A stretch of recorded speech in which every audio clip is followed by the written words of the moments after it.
दिलीप ने लाने का प्रयास किया तो भी नहीं आई।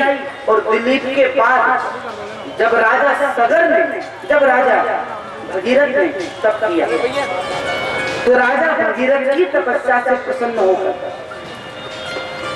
महारानी गंगा ब्रह्मा के कमंडल से निकल के आई। और ब्रह्मा के कमंडल से निकलने के बाद सबसे पहले ध्रुवलोक पर आई, फिर सप्तऋषि मंडल पर आई, उसके बाद भगवान शंकर की जटा में पधारी और फिर हिमालय से निकलना उन्होंने आगे चलकर इस वंश में रघु हुए। रघु की कीर्ति बहुत फैली, इसीलिए सूर्यवंश रघुवंश के नाम से जाना जाता है। इस वंश में आगे चलकर के राजा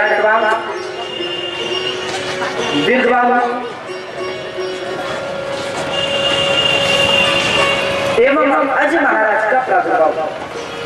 अब थोड़ा ध्यान दें, अज महाराज के जो पुत्र है वह संत दशरथ है और संत दशरथ का विवाह अज महाराज ने कौशलपुर नरेश की पुत्री कौशल्या के साथ में सुनिश्चित किया। और जब बारात जा रही तो दशरथ जी बोले कि पिताजी अब आप लोग वैसे जाइए हाथी घोड़ों से और हम थोड़ा जल विहार करते हुए आएंगे, नौका विहार करते हैं। तो अजय महाराज ने कहा दशरथ ऐसे नहीं, किसी बुजुर्ग व्यक्ति को अपने साथ में ले। तो दशरथ जी ने सुमंत जी को साथ में ले लिया और सुमंत जी को साथ में लेकर दशरथ जी महाराज नौका विहार करते हुए चले। उस समय पर रावण के दरबार में ब्रह्मा जी रोजाना पंचांग सुनाने आता। तो रावण के मन में आया, जरा बताइए ब्रह्मा जी हमारी मृत्यु किसके हाथों लिखी? ब्रह्मा जी बोले कौशलपुर नरेश की पुत्री कौशल्या के पुत्र राम के हाथों तुम्हारी मृत्यु लिखी। और आज ही दशरथ और कौशल्या का विवाह। बोले जब विवाह नहीं होगा तो बेटा कहां से होगा? और रावण गया और रावण ने जाकर माता कौशल्या का हरण कर दिया। सीता जी का तो हरण किया ही, कौशल्या जी का भी हरण किया था और एक मायावी संदूक में कैद कर कौशल्या को समुद्र के बीच एक टापू पर छोड़ा। एक बाज बनकर के फिर रावण आया और जिस नौका में दशरथ जी महाराज थे उस नौका में जैसे ही चोंच मारी नौका तैरते और एक लकड़ी के पाट के नीचे सुमंत जी एवं दशरथ जी आ गया और तैर करके वो लकड़ी के पाट के ऊपर चढ़ गए। उस समय जो है बहाव ज्यादा था, किनारे लग नहीं पाए और बहते बहते बहते समुद्र में उसी टापू पर आकर के वो किनारे लग गए। और टापू पर जब संदूक को खोल के देखा तो एक कन्या विराजमान है। सुमंत जी ने पूछा देवी तुम कौन हो? बोले मेरा नाम कौशल्या है, आज दशरथ के साथ में मेरा विवाह। बोले दशरथ तो यहीं पर है। ब्रह्मा जी प्रकट हुए, दशरथ के हाथ में कौशल्या का हाथ दिया, विवाह संपन्न हो। अब कौशलपुर में तो बड़ी अफरा तफरी मच गई है। कौशल्या कहाँ चली गई? बारात द्वार पर आ चुकी है। तो कौशल्या की जगह पर सुमित्रा को बिठाया गया। कौशल्या की जगह पर सुमित्रा को बिठाया गया। लेकिन जब पता चला कि कौशल्या का तो विवाह हो चुका है, फिर कौशलपुर नरेश ने सोचा अब तो सुमित्रा का भी श्रृंगार हो चुका है। हाँ? तो कौशलपुर नरेश ने सुमित्रा का हाथ में कौशल्या का दशरथ जी के हाथ में दे दिया। दूसरा विवाह सुमित्रा जी के साथ था। और जब कौशलपुर से लौट रहे तो कश्मीर प्रदेश की राजकुमारी है कैकेयी, और कैकेयी को शिकार खेलते हुए दशरथ जी ने देखा। उसका आधा भाग कौशल्या को दिया, आधा भाग कैकेयी को दिया। और कौशल्या और कैकेयी ने अपने भाग में से आधा आधा भाग निकालकर सुमित्रा को दिया। अब 2 बार चरु खाया है तो स्वाभाविक है 2 पुत्र होने। तो सुमित्रा ने वचन दिया कि तुमने अपने भाग में से मुझे भाग दिया है, मैं वचन देती हूँ कि मैं मेरे दोनों पुत्रों को तुम्हारे दोनों पुत्रों की सेवा में लगा दूंगा। तो सुमित्रा के जो लक्ष्मण और शत्रुघ्न लाल जी हुए तो लक्ष्मण राम की सेवा में रहे और शत्रुघ्न जी भरत जी की सेवा में रहे। आज तीनों रानियां गर्भवती हुई हैं और पूरी अयोध्या दुल्हन की तरह आज सजाई गई है। और गोस्वामी जी वर्णन करते हैं,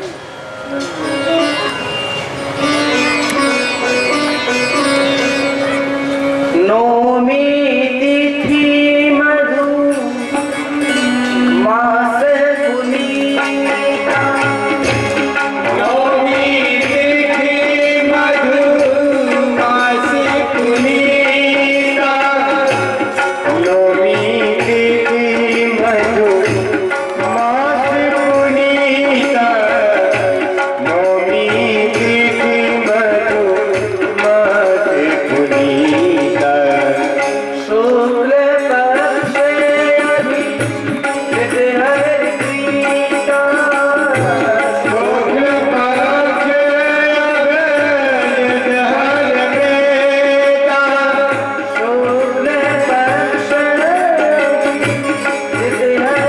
हरिप्रीता, शुक्ल पक्ष अभिजित हरिप्रीता।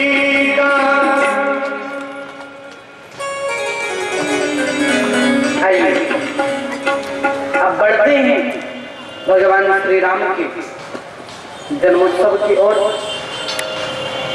आप लोग चलोगे अयोध्या हमारे साथ?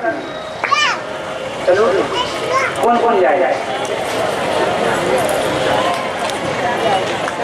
आप लोग पीछे, कोई सो तो नहीं रहा? सोना नहीं करता। आज चैत्र मास शुक्ल पक्ष नौवीं तिथि, अभिजित मुहूर्त और दिन के बजे हैं ठीक 12। और भगवान श्रीमन्नारायण ने देवताओं की कार्य सिद्धि के लिए माता कौशल्या के महल में भगवान श्री राम के रूप में अवतार आज धारण किया है। वो श्री राघवेंद्र सरकार की। क्यों इतनी धीरे ताली राघवेंद्र के जन्मोत्सव? अरे थोड़ा जोर से। आखिर पता तो लगना चाहिए कि राम जी का जन्मोत्सव, आज राम जी का जन्म हुआ है।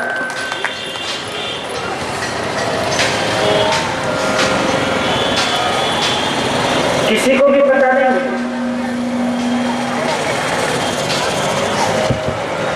किसी को भी इस बात का पता नहीं कि राम जी का जन्म हो चुका, इस बात का किसी को पता नहीं।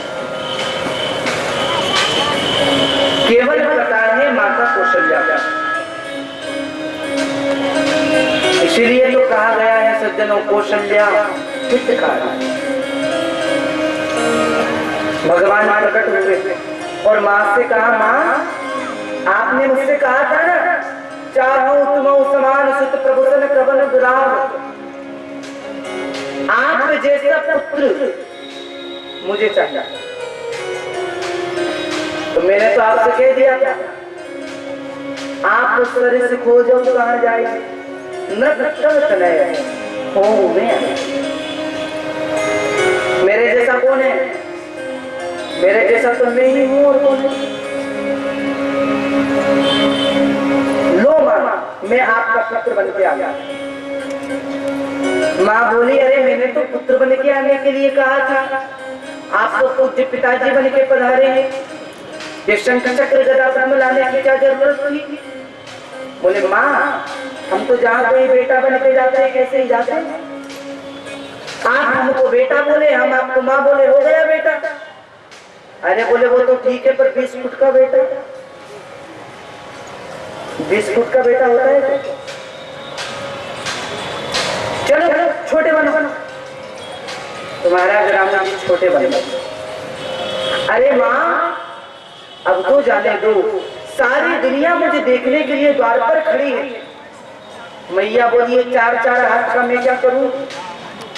चलो 2 हाथ हटाओ। तुम्हारा ग्राम जी ने 2 हाथ हटा दिए।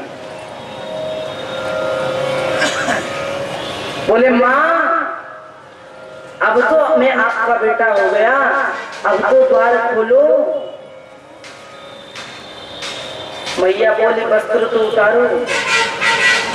बोले मैया बड़ा परेशान करती हैं, कभी कहती हो छोटे हो जाओ, कभी कहती हो 2 हाथ हटाओ, अब कहती हो नंगे हो जाओ। काहे को हो मैं नंगे?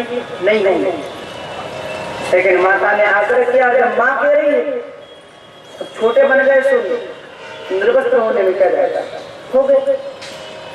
बोले माँ अब तो आपका बेटा हो गया, अरे कृपया करके अब तो द्वार खोलो। मैया बोली रो तो सही। तो राम जी रुदन करने लगे, रोने लगे, जोर जोर से भगवान रोने लगे।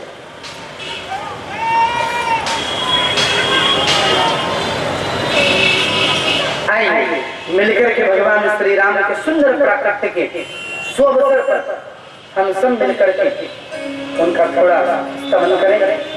सब लोग मिलकर के गाएंगे भगवान के प्राकट्य के सुंदर। भई प्रगट के पाला दीन दयाला कौशल्या हितकारी, हर्षित नहीं तारी मुनि मनहारी, अद्भुत रूप विचारी, लोचन अभिराम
श्री राघवेंद्र के जन्म आज हजारों लाखों लोगों की भीड़ लगी और आकाश मंडल में भी करोड़ों देवी देवता विराजमान है। और बोले महाराज एक तो आपने सूर्यवंश में अवतार लिया और वो भी दिन में जले पर नमक और छिड़कते हो।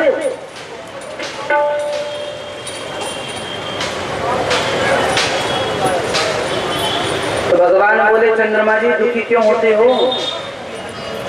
अरे इस बार सूर्यवंश में आया हूँ, अगली बार चंद्रवंश में आऊंगा। इस बार दिन के 12 बजे आया हूँ, अगली बार रात के 12 बजे आऊंगा। और अभी भी आपको प्रसन्नता नहीं है ना चंद्रमा जी? तो सुन लो, यहाँ जो कोई भी मेरा नाम लेगा वो मेरे नाम के साथ तुम्हारा नाम जरूर लेगा। इसीलिए राम जी का पूरा नाम है रामचंद्र। बोले रामचंद्र भगवान की जय।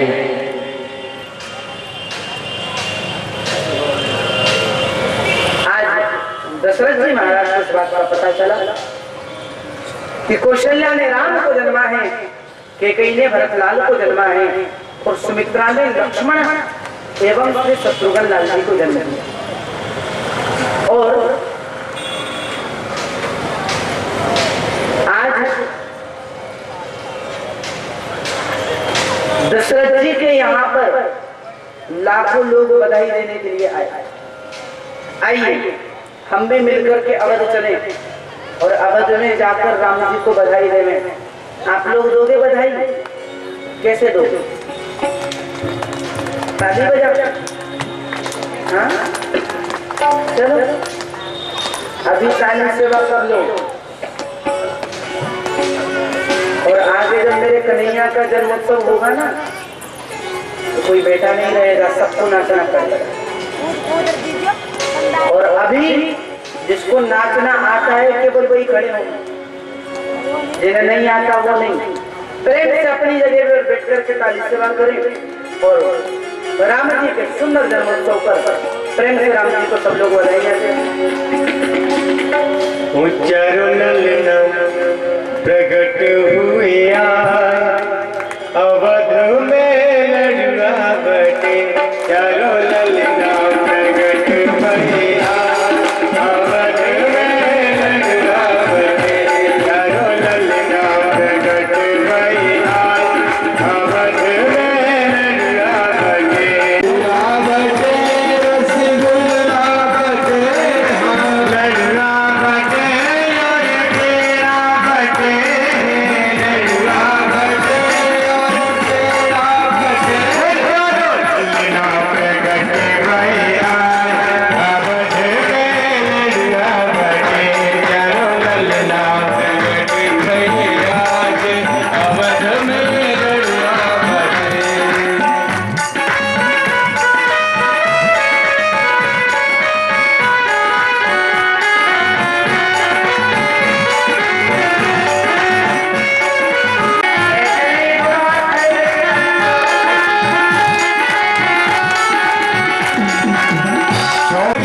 खीर बनाओ, खीर बनाओ बाबे मेवा डराओ, खीर बनाओ बाबे मेवा डराओ, खीर बनाओ बाबे मेवा डराओ, खीर बनाओ बाबे मेवा डराओ। और ब्राह्मण जी बाबूल की आज अवध में लड़ुआ बटे, चारों ललना प्रकट भैया अवध में लड़ुआ बटे, चारों ललना प्रकट भैया अवध में लड़ुआ बटे, लड़ुआ बटे।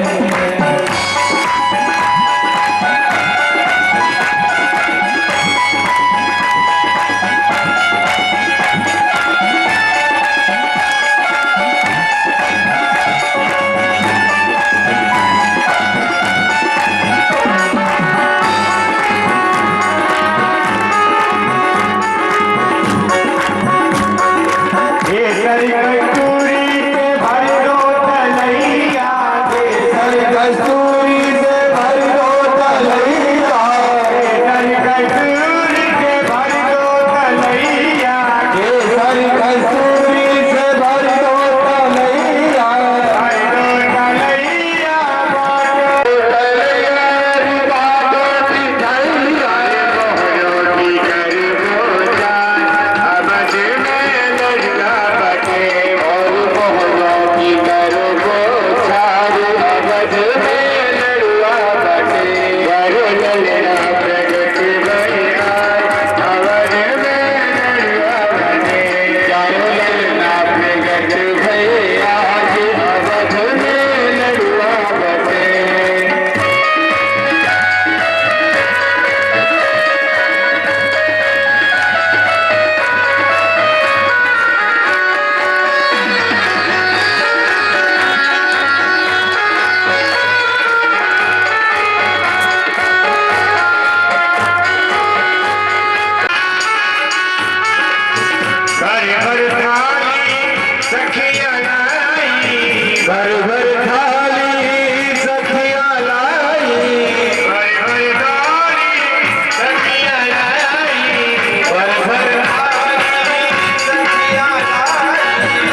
और बड़े ही हर्षोल्लास से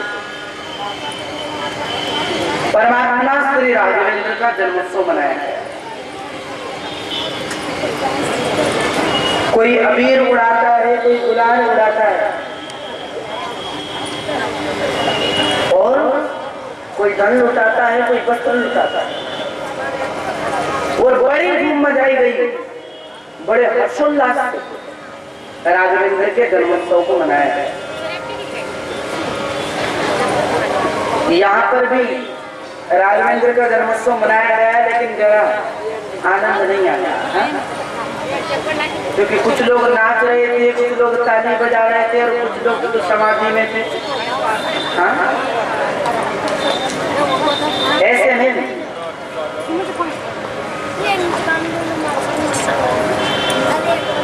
तन्मयता के साथ में गाना है, काली सेवा करते हुए।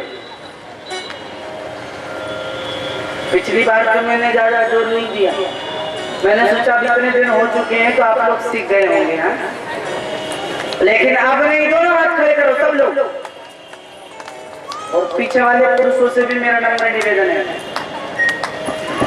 हाँ, ताली बजाओगे थोड़ी मेहनत हो जाएगी।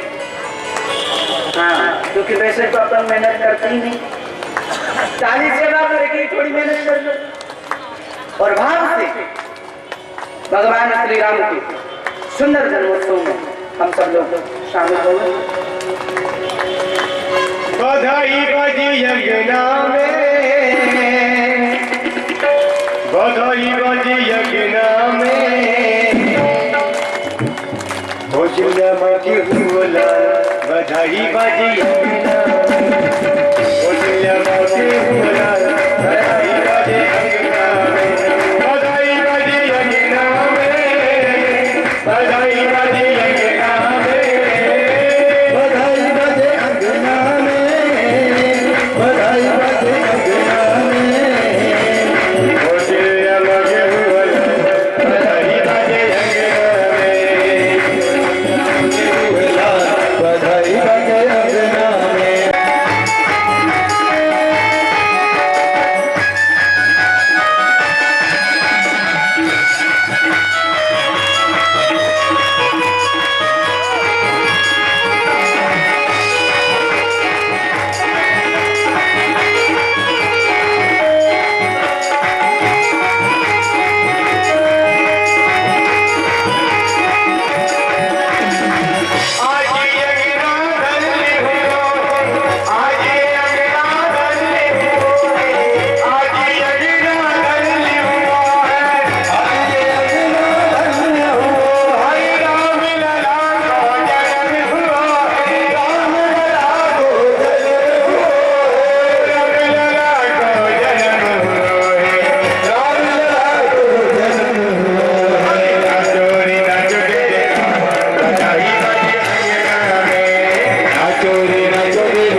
वशिष्ठ देव जी महाराज पधारे हैं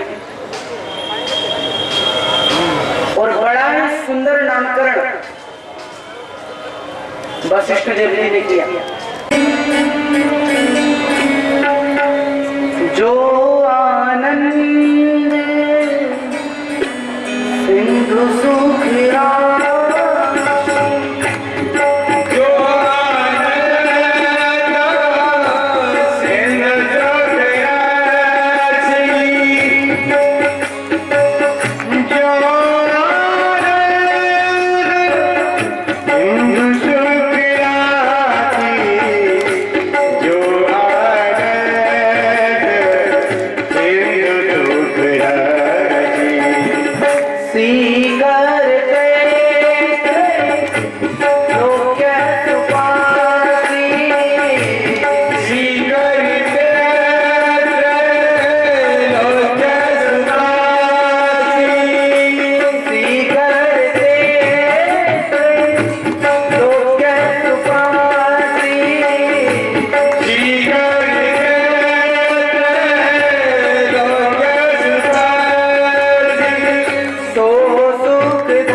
सिंधु सुख राशि,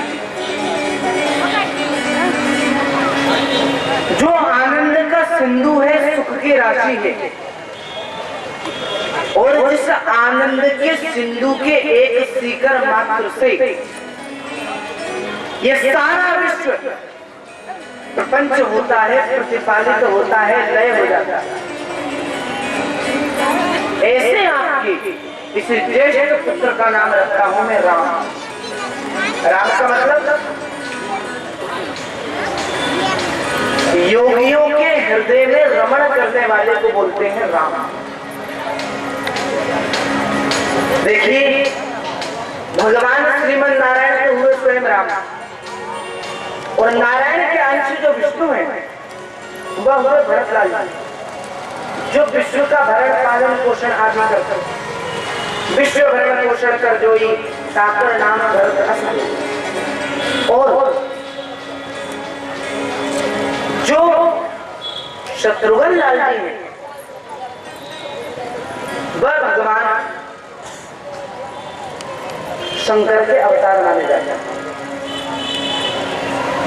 जाके सुमिरन तेज पुनासा नामक शत्रुघ्न वेद प्रकाशा, यानी जिसके नाम सुमिरन मात्र से शत्रुओं का नाश हो जाए, केवल नाम सुमिरन मात्र। अब एक और बात, भाई रामायण में तो कहीं ऐसा लिखा नहीं कि शत्रुघ्न ने किसी राक्षस को मारा है, लिखा है शत्रुघ्न ने तो किसी को मारा नहीं, तो फिर जिसने किसी को नहीं मारा उसके नाम स्मरण मात्र से कैसे शत्रुओं का नाश होगा? बोले देखो, मानते हैं कि शत्रुघ्न लाल ने किसी भी शत्रु को नहीं मारा, किसी भी राक्षस को नहीं, ये हम मानते हैं। लेकिन काम, क्रोध, स्वार्थ, लोभ, मोह, ईर्ष्या, इन सबको अगर मारना है तो शत्रुघ्न लाल जी का स्मरण करना पड़ेगा। जाते सुमिरन तेरी गुना से, जिसके नाम सुमिरन मात्र से शत्रुओं का नाश हो जाए। और लक्ष्मण के बारे में तो बड़ी सुंदर बात है कि लक्ष्मण धाम सुराम प्रिय सकल जगत आधार, और गुरु वशिष्ठ ते राखियो लक्ष्मण नाम उदार।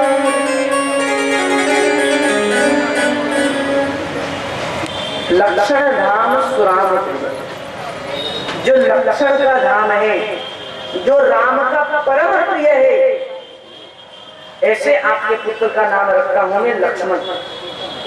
बोले लक्ष्मण का मतलब कि लक्ष्मण का अर्थ है लक्ष्मण, यानी जिसका लक्ष्य केवल राम के चरण, उसी का नाम है लक्ष्मण। जिसका लक्ष्य राम के चरण के अलावा दूसरा कोई और हो ही न, वही तो लक्ष्मण। चारों भाई धीरे धीरे बड़े हुए, धीरे धीरे बड़े होकर विश्वामित्र जी आज मिलने के लिए आए। भेजा नहीं, दशरथ जी ने बस वसुदेव के कहने पर गए और बीच मार्ग में भगवान ने ताड़का का वध किया, मारीच सुबाहु आदि को मारा, सुबाहु का वध किया, मारीच को बाण मारा तो शत्रुजन का सागर पारा, सतयोजन समुद्र पार करके सागर में जा गया। ये सब कथाएं आप लोग जानते हैं। लेकिन जब विश्वामित्र जी जनकपुर में प्रवेश करते राम को लेकर, पुष्प वाटिका आदि संवाद वहां पर उस वाटिका में भगवान राम सीता एक दूसरे को देखते हैं, बड़ी सुंदर कथा है। लेकिन वो जो धनुष है, इस धनुष को तोड़ने की प्रतिज्ञा राजा जनक ने की। राजा जनक ने हर जगह निमंत्रण भिजवाया, लेकिन अयोध्या नहीं भिजवाया। भिजवाया नहीं भिजवाया, क्यों? राजा जनक से तो दशरथ जी की कोई दुश्मनी नहीं, तो अयोध्या क्यों नहीं भिजवाया निमंत्रण? एक बार राजा जनक जब शिकार खेलने के लिए गए थे कि जंगली शूकर बोले फसल भी बर्बाद करता है, जीवों की हत्या भी करता है, तो इसे मार देना चाहिए। जनक महाराज अपने घोड़े को लेकर और हाथ में तीरबाण, हाथ में जो है धनुष बाण दिए, शूकर के पीछे दौड़े और इतना तेज घोड़ा दौड़ाया कि सब लोग पीछे रह गए। और दौड़ते दौड़ते दौड़ते जनकपुर की सीमा से बाहर हटकर और अयोध्या की सीमा में प्रवेश कर गए। और जब उन्होंने बाण मारा तो शूकर को न लगकर एक गाय को डाला, और गाय का देहांत हो गया। अब जब मंत्री सेनापति आए, बोले महाराज ये राजा बड़ा प्रतापी है, अगर पता चल गया कि तुमने इसकी हत्या की है तो बड़ी दिक्कत होगी बाद में, इसलिए हम पहले ही अपनी गलती को स्वीकार लेते। तो सेनापति मंत्री को भेज दिया, जाओ दशरथ जी से कह देना कि हमारे हाथों से गाय की हत्या हो जाती। अब सेनापति दशरथ जी के पास गए तो दशरथ जी उस समय हाथ में पूजा का थाल लिए पूजा करने जा रहे थे, कितने पुण्य बचाता। तो दशरथ जी बोले देखो मैं समझता हूँ आपके हाथ से गाय हत्या हो चुकी है, लेकिन मेरा नियम है कि जब तक मैं यहाँ पर अयोध्या में रहता हूँ अपने हाथों से सेवा पूजा करता हूँ। और गौ हत्या हो चुकी है, एक मिनट रुकी, एक जमादार को बुलाया, साफ कर रहा था वहां पर झाड़ू लगा रहा, इधर आओ, क्या बात है राजा? जनकपुर राजा जनक के गौ हत्या हो चुकी है, सरयू का जल लेकर गाय के ऊपर डाल देंगे। ठीक है महाराज। अब सेनापति के ये जमादार गाय को जीवित करेगा। अब जब राजा ने कहा है तो कुछ कह भी नहीं सकते। वह जमादार गया, सरयू का जल लिया और महाराज दशरथ के नाम की दुहाई देकर जैसे ही गाय के ऊपर सरयू के जल को डाला, गाय का घाव मिट गया और गाय बनकर खड़ी रही। अब जनक महाराज ने सोचा कि प्रतिज्ञा है धनुष तोड़ने की, और अगर जनक दशरथ जी को पत्र भेजा और फिर से कैसे ही जमादार भेज दिया जाओ बोले धनुष तोड़ के आ जाओ, दशरथ जनक जी को तो अपने बेटे के भविष्य के बारे में सोचना, तो इसीलिए जनक जी ने मां पत्रिका नहीं भेजा। राम जी तो ऋषि के साथ में आए और सब लोगों ने धनुष उठाया, कोई से नहीं। लोग कहते हैं कि राम जी ने धनुष को उठाया लेकिन उठाया नहीं। राम जी ने धनुष को स्पर्श किया और राम परमात्मा है, परमात्मा सतोगुण से परिपूर्ण है और सतोगुण से परिपूर्ण परमात्मा जड़ वस्तु का स्पर्श कर ले तो वह चेतन हो जाती है और चेतन का स्पर्श कर ले तो जड़ हो जाती है। और जड़ धनुष का जैसे स्पर्श किया चेतन हो गया, अपने आप हाथ में आ गया। भगवान ने एक हाथ से धनुष को पकड़ा और जैसे ही दूसरा हाथ लगाया धनुष के दो टुकड़े भगवान ने कर दिए।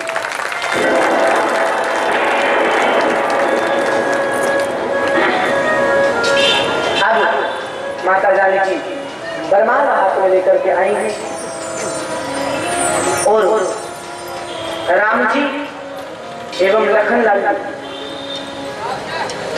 अच्छा, वर्णन एक और आता कि जब राम जी ने धनुष तोड़ दिया, लखन जी जनक जी की ओर इशारा करके बोलते हैं क्यों, एक आध और है क्या, ले आओ हम तोड़ते।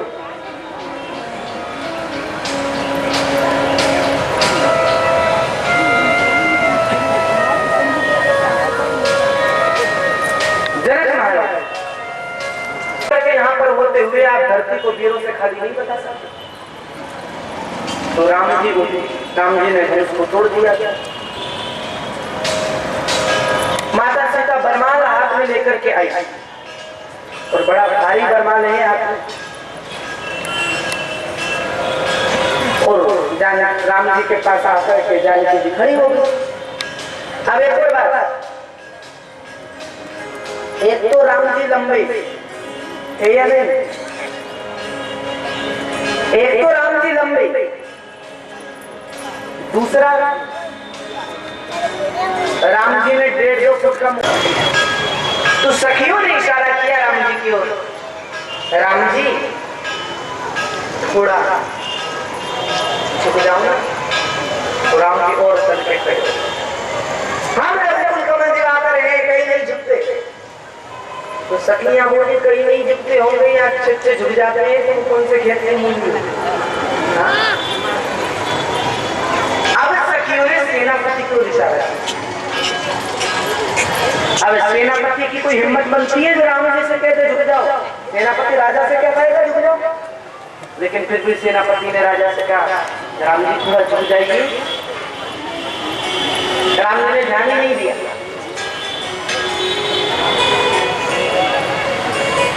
बार बार सखियां निवेदन करती हैं राम जी से झुक जाओ।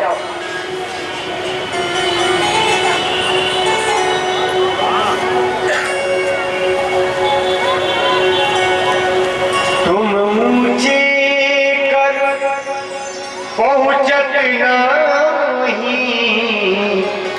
कृपा करो मति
सखियां बार बार निवेदन करती, सेनापति से कहा जाओ कहीं कहीं बोलो किसी से।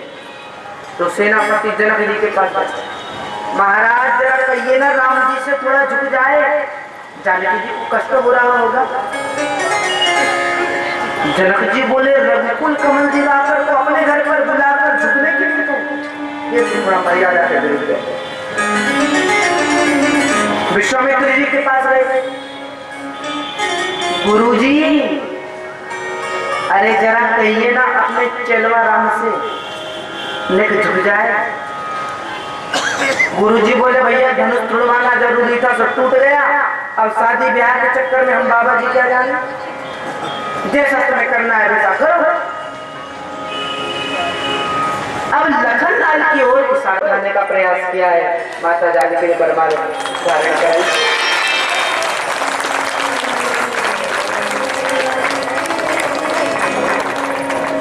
इतना धीरे ताकि से रहना।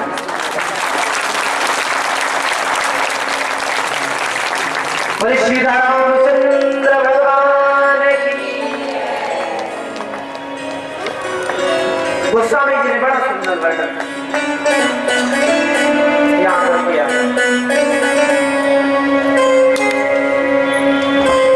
जय रघुनंदन जनक किशोरी,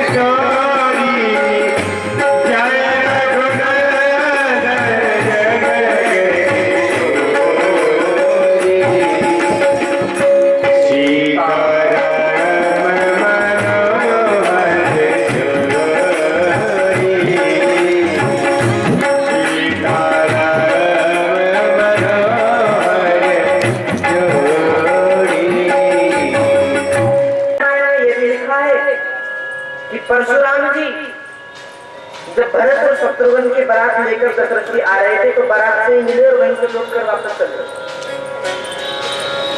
सब रामायण का अपना अपना मत है।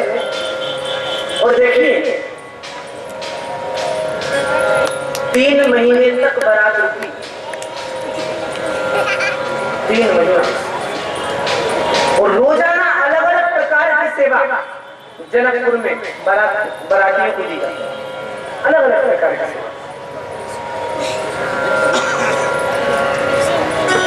और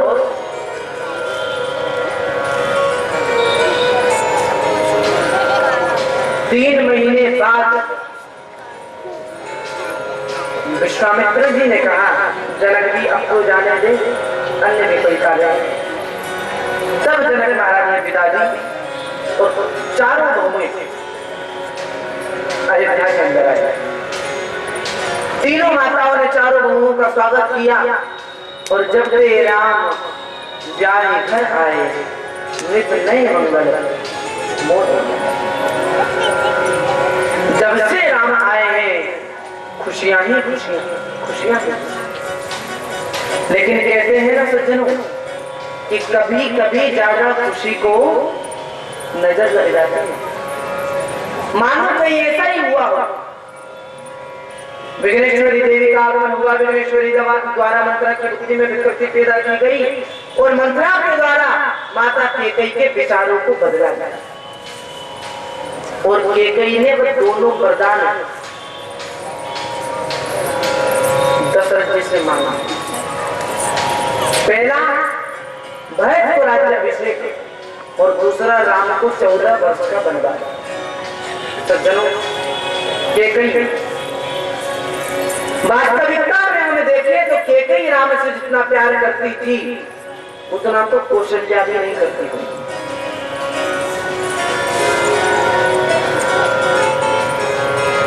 और आज केकई की उन 2 बातों को लेकर संसार में इतनी बदनामी हो चुकी है केकई की, लोग न जाने क्या क्या केकई को क्या कुछ नहीं कहते उसके लिए। कुटिल है, स्वार्थी है,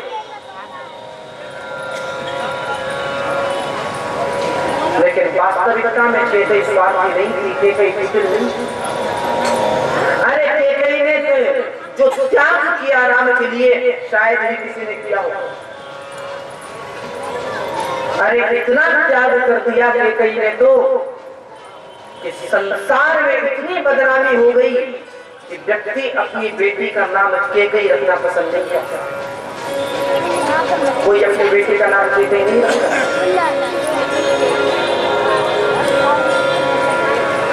लेकिन केकई कुटिल नहीं थी, साथी नहीं। जब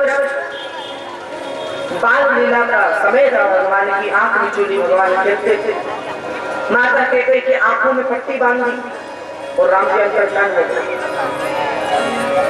केकई ने सब जगह ढूंढा पर मिला नहीं, और राम अगर कुछ क्षण के लिए भी ओझल हो जाए तो केकई के मन में घबराहट होने लगती।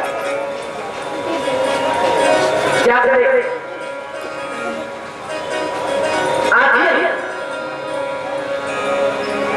कैसे राम को ढूंढे?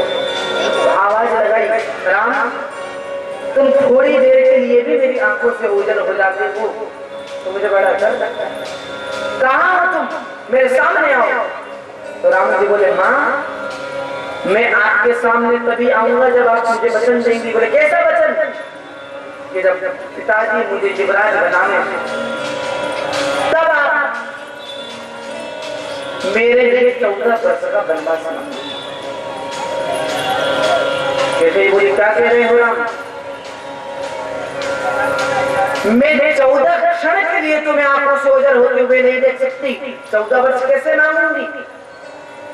रघुवर, अगर तुम्हें मेरे प्राण चाहिए तो अभी हाल में अपने प्राण देने के लिए तैयार हूं, पर ऐसा कठिन कार्य तुम मुझसे न कर पाओ। बोले, नहीं मांगा, अगर आपने ये कार्य नहीं किया तो मेरा अवतार लेने का कोई मंतव्य नहीं होगा। 14 वर्ष का वनवास, 14 का ही क्यों? क्योंकि 14 प्रकार की अविद्याएं होती हैं। 5 कर्मेंद्रियां, 5 ज्ञानेंद्रियां, मन, बुद्धि, चित्त और अहंकार। ये 14 प्रकार की अविद्याओं को एक वर्ष में भगवान ने नष्ट किया।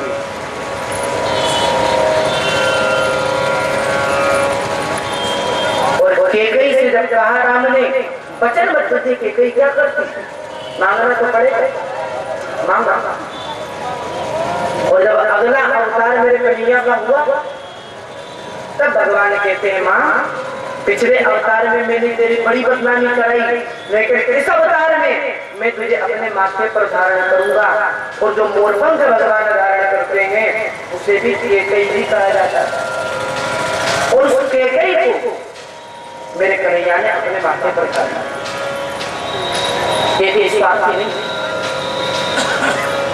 मांगा। दशरथ जी ने जैसे तैसे वो वरदान दिया। और रामो विग्रह बाण धर्म, राम जो है सज्जनों वो साक्षात धर्म के विग्रह है। सोचिए, कौन ऐसा बेटा हो सकता है जो अपने पिता के केवल एक बार कहने पर कि जाओ वन में चले जाओ 14 वर्षों के लिए? कौन हो सकता है जो एक बार कहने पर वन की ओर चल दे? और राम ने यह तक नहीं पूछा कि पिताजी आप मुझे 14 वर्षों के लिए वन में भेज रहे हैं, एक बार मुझे बता दीजिए मेरा अपराध क्या है, मुझसे क्या गलती की? एक बार चले गए। सुमंत जी को वापस भेज दिया। राम राम कही राम कही, राम राम कही राम, तब पर हरि रंग विरह राम गयो सुरधाम।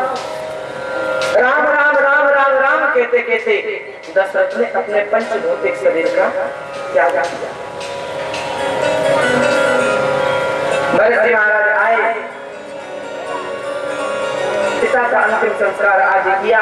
फिर भगवान को चित्रकूट लेने के लिए गए, भगवान आए नहीं, चरण पादुका लेकर के आए और चरण पादुका राजगद्दी पर स्थापित हुई। और सज्जनों, भारत के इतिहास का इससे बड़ा उदाहरण और क्या हो सकता है कि राजगद्दी पर चरण पादुकाएं राज करती हैं और राजा गुफा में बैठ करके तप कर रहा है, तपस्या कर रहा है। और आगे भगवान बढ़े सुतीक्षण जी के आश्रम पर, अगस्त्य मुनि के आश्रम पर। उसके बाद भगवान पंचवटी के अंदर पधारे। पंचवटी वही है जिसे आज हम सब लोग नासिक के नाम से जानते हैं। और पंचवटी में परिणति बनाकर भगवान परिणति वहां पर निवास। और तभी वहां पर जब माता जानकी के साथ बैठे थे तो एक मौसी जी आ गया। कौन आई? कौन आई? मौसी जी कौन है? जिसके नाम कान काट दिए थे। अरे जोर से तो बोलो, आपकी मौसी लगती है। शूर्पणखा आई और बड़ा सुंदर वेश बना करके आई, बहुत सुंदर। अब ऐसे तो राम जी थोड़े संकोची है, पर कभी कभी विनोद मजाक थोड़ा अच्छा कर लेते हैं। आओ देवी, कहाँ से आई? बोले बस मैं तो आई, कहाँ से हूँ? मैं तो पति ढूंढने निकली। बोले देवी, पति ढूंढने का काम तो माता पिता का होता है, आपने कष्ट क्यों किया? बोले माता पिता ने तो बहुत ढूंढे, पर मैंने सारे रिजेक्ट कर दिए, मुझे कोई पसंद नहीं आया, इसीलिए स्वयंवर करने चली हूँ, स्वयं ही पति ढूंढने चली।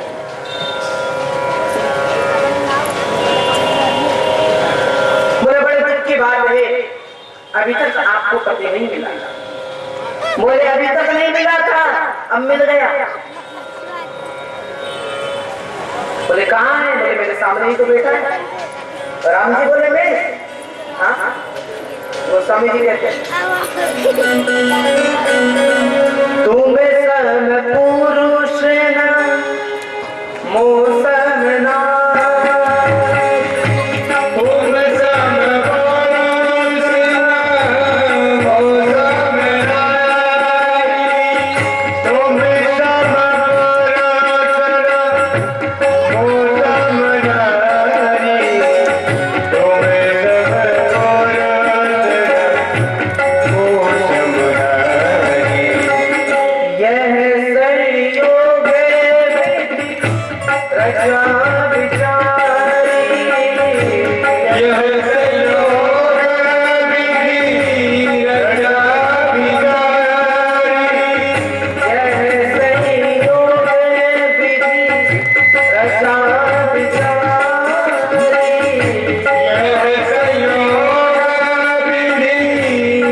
तुम सम पुरुष न मोसम ना,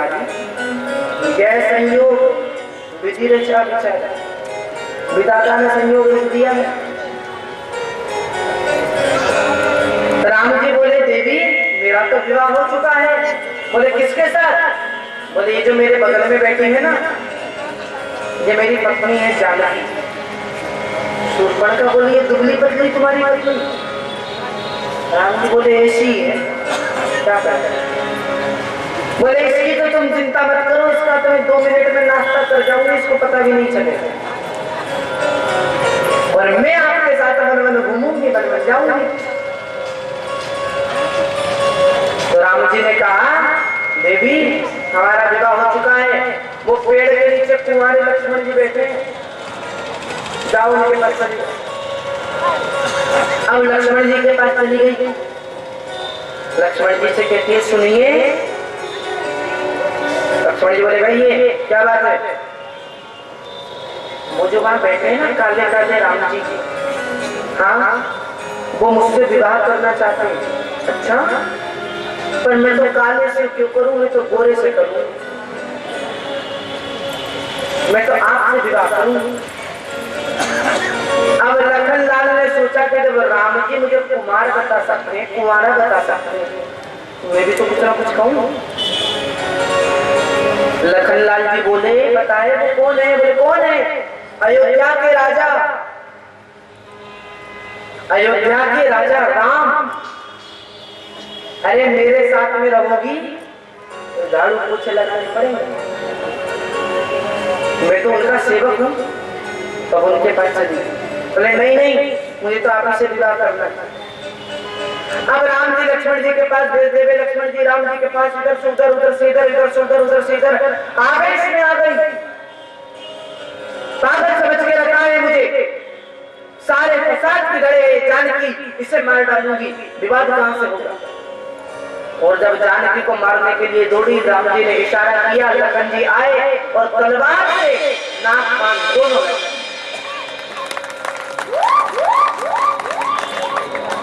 नाक कान क्यों काटा, नाक कान क्यों काटा? बोले नाक कान इसलिए काटे क्योंकि नाक बोलते हैं समाज में, कान बोलते हैं स्वर्ग। और जो व्यक्ति किसी दूसरे जीव की हत्या करने की चेष्टा करता है, वह न स्वर्ग जाने का अधिकारी है, न समाज में रहने का अधिकारी है। इसलिए नाक कान दोनों से रहित करते हैं। रोती चिल्लाती आई, रावण से कहा, रावण ने खरदूषण आदि को भेजा, खरदूषण आदि को मार डाला, भगवान ने वध किया उनका। रावण ने स्वर्ण मृग मरीच को बना करके भेजा, स्वर्ण के पीछे राम जी लक्ष्मण जी चले गए। माता सीता को रावण हरण करने के लिए आया, जैसा कथा भी आप जानते हैं। लेकिन जब रावण हरण करने के लिए आया तो रूप क्या था? साधु। लेकिन जब रावण ने माता सीता का हरण किया तो पहले अपने असली वेश में आया और उसके बाद सीता का हरण करके लेकर चला। ऐसा क्यों? क्योंकि रावण बड़ा ज्ञानी था। रावण ने कहा कि अगर मैं साधु के वेश में ही सीता का हरण करूंगा तो दुनिया का संतों पर से विश्वास उठ जाएगा, इसीलिए पहले मैंने असली रूप लिया। सीता ने आभूषण आदि सब उतार करके फेंक दिए, सुग्रीव आदि बानरों ने एकत्रित करके रख दिए। रावण लेकर के चला गया, अशोक वाटिका में माता सीता को रखा। इधर राम जी लक्ष्मण जी वन ढूंढते हैं माता सीता को। हनुमान जी से मिलना हुआ, सुग्रीव से मैत्री हुई और सुग्रीव से मैत्री हुई। बाली जो आताताई था उसका भी वध किया। उसके बाद भगवान ने सुग्रीव को राज्य दिया और सुग्रीव और वानर भालू आदि की सहायता से माता सीता की खोज की गई। राम जी को विश्वास था हनुमान सीता की खोज करेंगे, इसलिए हनुमान जी को मुद्रिका अपनी दे दी। अब हनुमान जी मुद्रिका कहाँ रखे? पहले के जमाने में पॉकेट में चलती नहीं थी, सर पर रखे तो उसे कुछ करने में गिर जाए, तो क्या करे? प्रभु मुद्रिका मेरी मुख माया, मुंह में मुद्रिका है। और जो स्वयं प्रभा के सबके प्रभाव से वो लोग समुद्र किनारे आए। समुद्र किनारे सब लोग विराजमान हैं और संपाति जो जटायु का भाई है, संपाति ने कह दिया कि माता सीता 100 योजन दूर लंका में अशोक वाटिका में रहे। अब 100 योजन पार करके कौन जाए? 100 योजन कितना होता है? 1 योजन यानी तकरीबन 12 किलोमीटर, यानी 1200 किलोमीटर। अब 1200 किलोमीटर कौन लांग करके जाए? जामवंत बोले बूढ़ा हो गया हूं, नहीं तो कोई बड़ी बात नहीं। अंगद बोला जा तो सकता हूं पर आने में संशय है। बोले महाराज जब जा सकते हैं तो आने में क्या संशय है? हाँ भाई, जब जा सकता है व्यक्ति तो आ भी तो सकता है, क्या संशय था अंगद? बोले अंगद और अक्षय कुमार दोनों एक ही कक्षा में पढ़ा करते थे, तो अंगद अक्षय कुमार की बड़ी पिटाई लगाया करते। तो गुरुदेव ने कहा अंगद तुम चाहे इसे कितना भी मारो, लेकिन इसने पलट कर एक थप्पड़ में मार दिया तो तुम्हारी मृत्यु हो जाएगी। तो इसलिए अंगद को डर है कहीं अक्षय कुमार न पकड़। इसीलिए हनुमान जी महाराज गए तो अंगद की उस दुविधा को वहीं पर निपटा करके आए।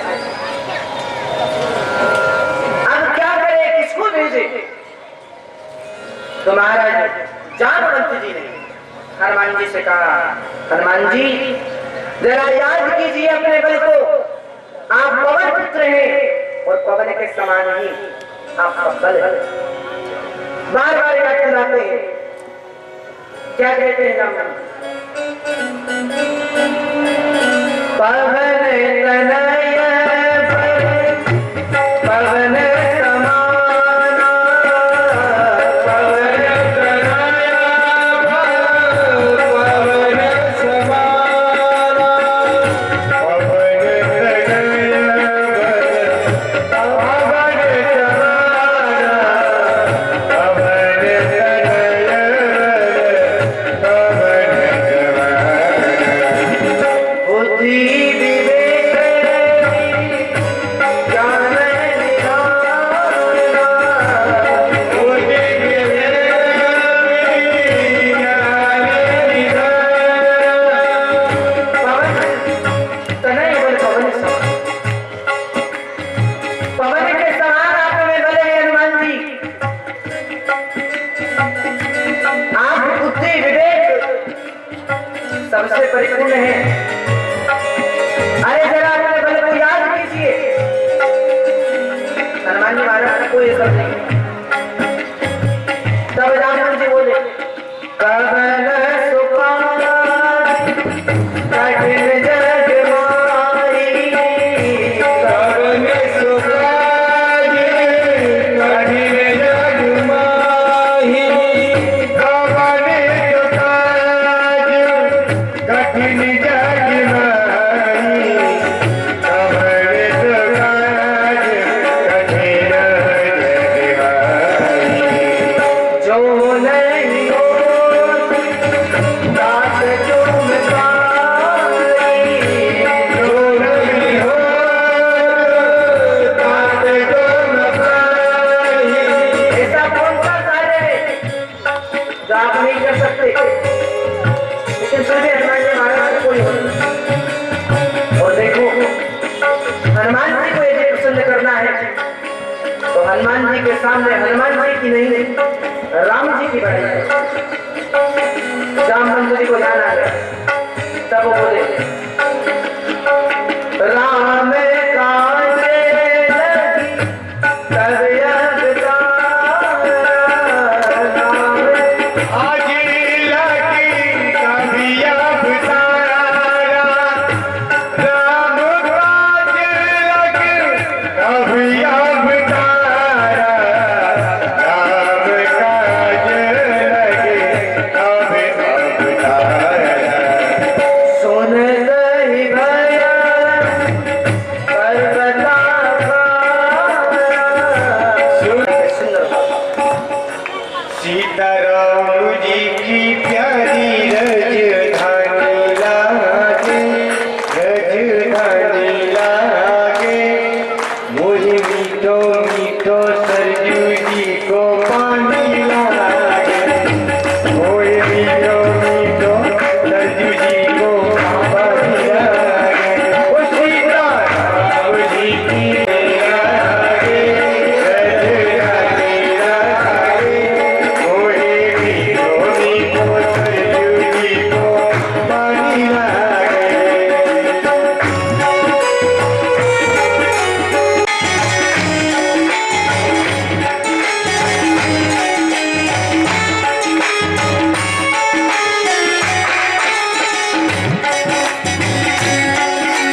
अभी हम लोग कन्हैया के जन्मोत्सव की तरफ आगे बढ़ेंगे।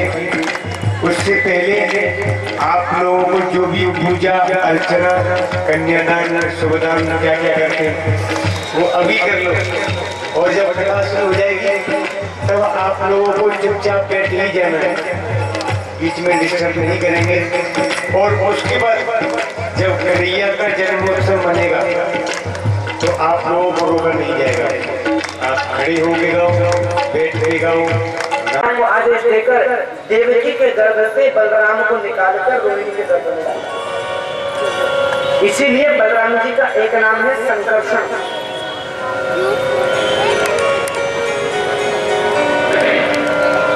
संकर्षण ही उनका नाम।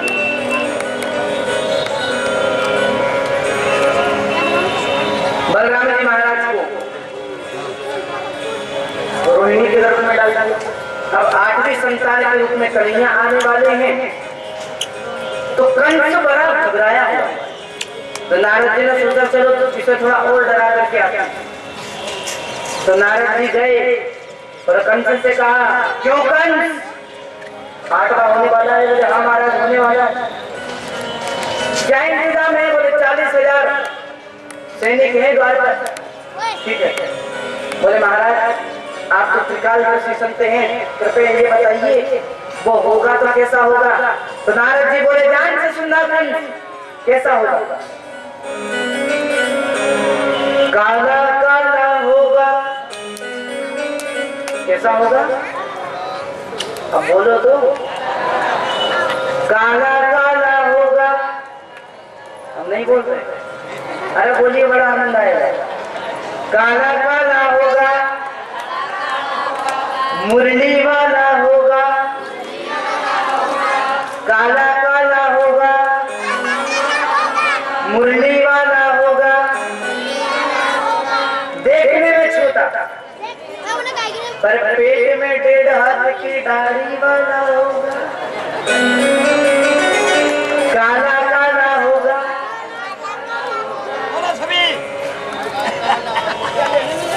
अब तो कंस बड़ा डर गया। काला काला होगा, मुरली वाला।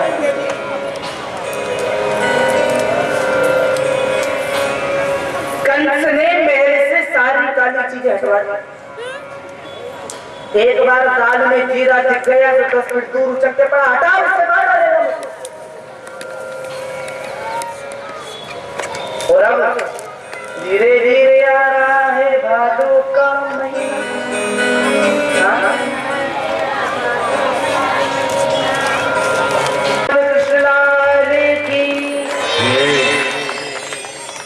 बालकृष्ण प्रभु का जन्म हुआ।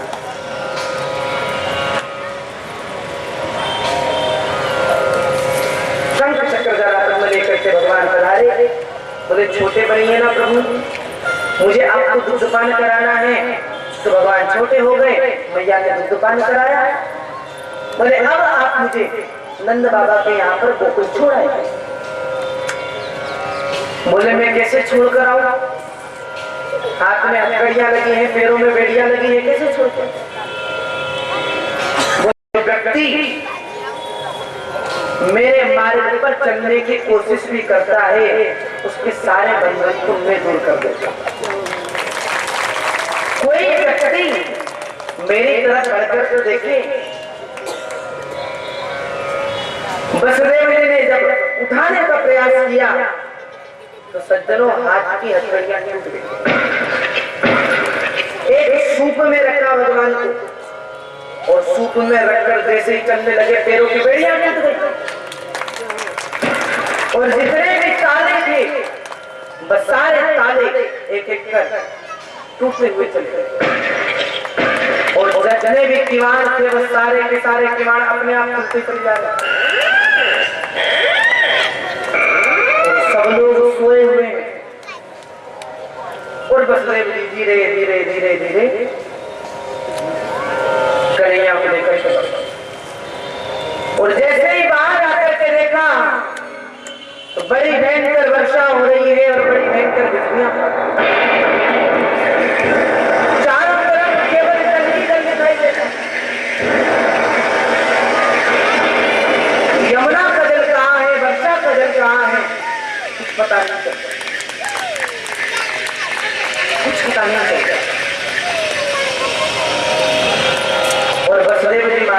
लिए जा रहे हैं, लिए जा रहे हैं।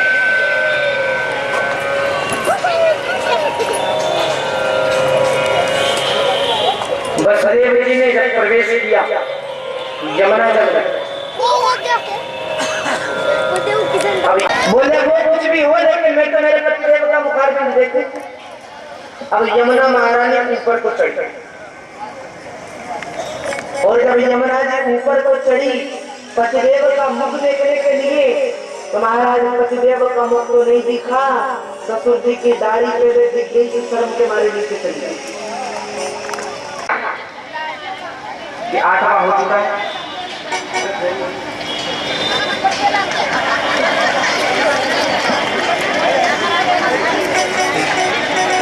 कंस ने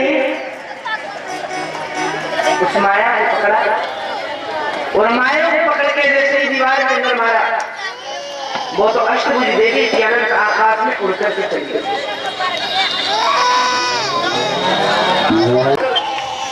अगर कंस मामा को पता चल गया तो आपके साथ साथ मेरा भी कल्याण कर दे। हाँ,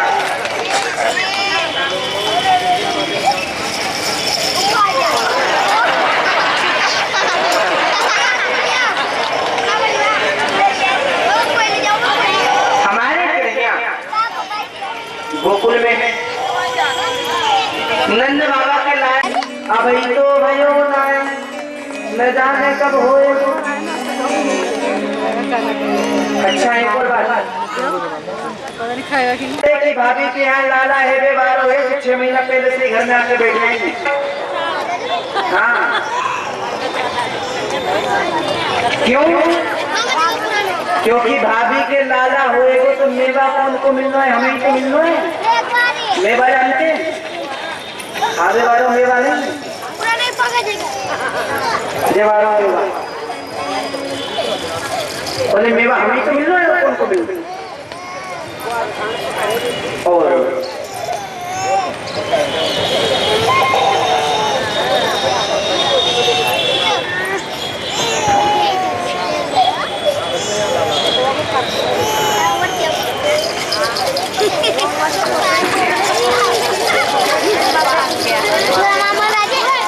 अच्छा, यशोदा जी की भी 2 ननद हैं। एक का नाम है नंदा, दूसरी का नाम है सुनंदा। और 95 साल की बूढ़ी मैया ने अपनों 85 साल पुराना शादी को जोड़ा निकाला और शादी को जोड़ा निकाल के वह पहने और पहन करके श्रृंगार करके लगी। लेकिन श्रृंगार करने में एक गड़बड़ी है। क्या भाई? क्या भाई? अब पूछो गड़बड़ी का भाई? अब नहीं पूछोगे तो क्या बताऊंगा? अरे थोड़ा जोर से। अब गड़बड़ी ये भाई, बेचारी बूढ़ी मैया भाई आंखन से देखो उन्हें कम, तो बेचारी ने आंखन में लगाने वाली चीज तो होटल पे जा लगाई, होटल में लगाने वाली चीज आंखन में लगा। हाँ, जहाँ पर गंधोत्सव मनाया जा रहा है वहाँ एक गोप बड़ा चाला, बहुत ज्यादा चाला। बाने क्या करी कि 50-50 ग्राम के बनाए माखन के गोला, और माखन के गोला 50-50 ग्राम के बना के और परात में एक में भर ली और माखन के गोला लेके न एक दूसरे के मुंह पे फेंक करके। अब बूढ़ी मैया भरी हुई में इकट्ठी है और बूढ़ी मैया बड़े प्रेम से पूछने लगी, च्योरे ब्रजवासियों कहाँ भयो? अब जैसे ही बाने कही कि कहाँ भयो, एक माखन को गोरा आयो और मुंह में हो किसी को पेट में चल।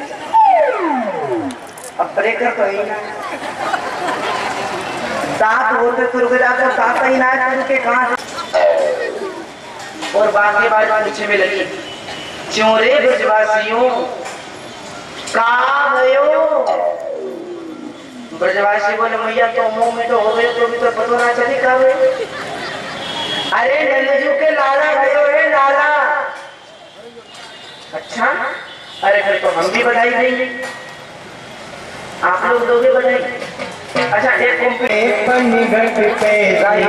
गई